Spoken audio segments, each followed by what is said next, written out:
We are often told that a climate emergency means it can no longer be business as usual. What does this mean for a World Heritage City with its planning restrictions on solar panels and wind turbines? Well, I think I've started to address that. It's a very important aspect. So first of all, we need to change the local plan so that we can do that. Secondly, we need to engage with Bath Preservation Trust and England Heritage to make sure that we're going to get a hand in hand about what we need to do. Because right now we're not quite like that, but we're not getting that movement that we should be. And why should people who live in Georgian flats be in energy poverty? Because they're not allowed to properly insulate them. And really, thin double glazing on these windows, is that actually going to change the whole look of Bath? Will it stop the tourists coming and spending money here and then generating the taxes we need to keep Bath going? Really? And last point, and I know I'm running away a bit. I was very lucky to have lunch with the Taiwanese ambassador about 3 weeks ago as part of being a charter trustee. And one of the things that they are putting forward, and we hope to do an experiment with, is PV windows. So they're clear glass, they're highly insulated, but they generate electricity in that glass. So we don't actually have to put them on the roof. So that is where we're looking at an experiment, and we've got to have the conversation with Bath Heritage, Bath Preservation Trust, and say, where can we do this experiment on a Georgian building?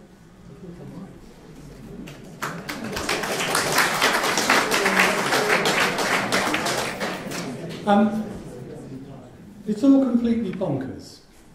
When I first came to Bath about 30 years ago, I sat down in this room and looked at a report from Edinburgh, which is also a World Heritage City. And at that point, their council had made certain changes. So, for example, double glazing. They had managed to bring in conservation double glazing. There has been very little to stop it except political will. And we've had the same thing again. Under both administrations, the political will to make this change hasn't happened. It hasn't stood up to Bath Preservation Trust. It needs to. There's no national law that says you can't have conservation glazing.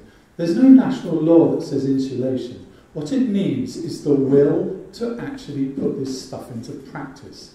And again, that's how we see ourselves, making sure that what's already in existence, before we start talking about the wonders of unicorns or solar panels in glass, make sure that the laws we have are enacted, that the buildings are there, and while we're there, the tourists bring a lot of money in. Do you think we should take some of it from them when they come in as a sort of tourist tax? Might be an interesting idea.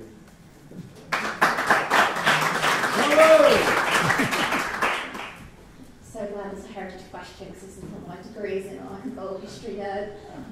Bath is a real city of smoke and mirrors. This square is a fantastic example. If you look at the row of houses along there, how meticulously the facade of that was designed. But if you go towards Vicky Park and you look round the back, every single house along that row is different at the back. The architects would design the front before the buildings were built. The Georgians would then buy the houses and then say to the builders, oh, can you lob on an extension? Can you lob on a conservatory? And this is something that the Bath Preservation Trust does not acknowledge, that heritage, like anything, it's a constructed concept. There is no reason why we can't have double glazing windows, solar panels on roof. It's just a case of giving our heritage the infrastructure to do that. It's a very deprived industry at the moment. We're very lucky here in Bath because we've got the Roman bath, which pumps a lot of money into it. But it is a limping industry. So many jobs that were full-time 7 years ago are now part-time. If we can use some of the lovely money that we're making from the Roman baths and our other heritage sites to actually give power back to the people who are in the heritage industry to do the work, to basically re-energise the heritage industry. It's limping and it needs to be re-energised.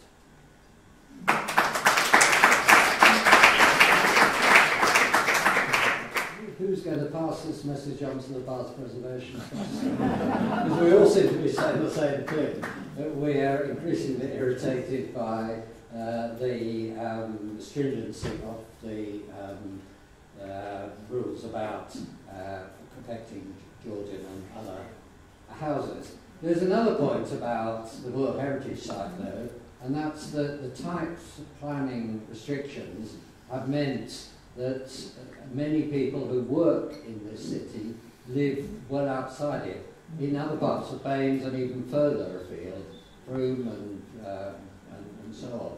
So those people are coming into the city each day. Okay, we've got a park and ride system, except in the east, where it's been impossible to meet the objections from people living over to that side of the city. But we have got people coming in very large numbers using the park and ride, but getting to the park and ride in their cars. And the only way in which we can combat that is to try to improve the bus services in a way I've already described.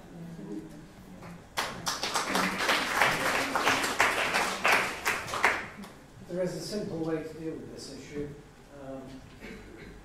When applicants who live in listed buildings want to alter them, the one thing they have to take into account is that the works they propose must not affect the character of the listed building. And as I've discovered from the past, conservation officers interpret that judgment about character in very, very different ways. And they do not interpret it consistently. But that's not actually the way to solve this. The reality is there are lots and lots of listed buildings and buildings of special character in this city. That's exactly why we live here, and that's why people come to visit it. So we mustn't damage the character of the city or the individual buildings. But what applicants need, what homeowners need, is guidance through the procedures and policies that the council has. Now, it is entirely within the council's gift to write special planning policy guidance purely on listed buildings and upgrading them to acceptable energy standards. And that is something we should do. That can be accompanied by technical documents that tell people how to insulate their homes. And I think the point was made a minute ago by Faye. Georgian buildings particularly tended to be really rubbish buildings, apart from the really high-end ones. They're badly constructed behind the facades, random stone, very thin walls sometimes, and not always built to very, very high standards. As time went on, and we moved through the Victorian era into Edwardian houses, those tended to be the very highest standard before we had the slide after the First World War. So there is a very practical answer to the lady's question. We can produce special planning policy guidance and technical advice, and I am certain there is the expertise in this city and beyond to do it, expertise in building establishments, and if this city cannot get external funding to support that work when the city is almost unique in Britain, then I would be very surprised. So it is something we'll have a go at.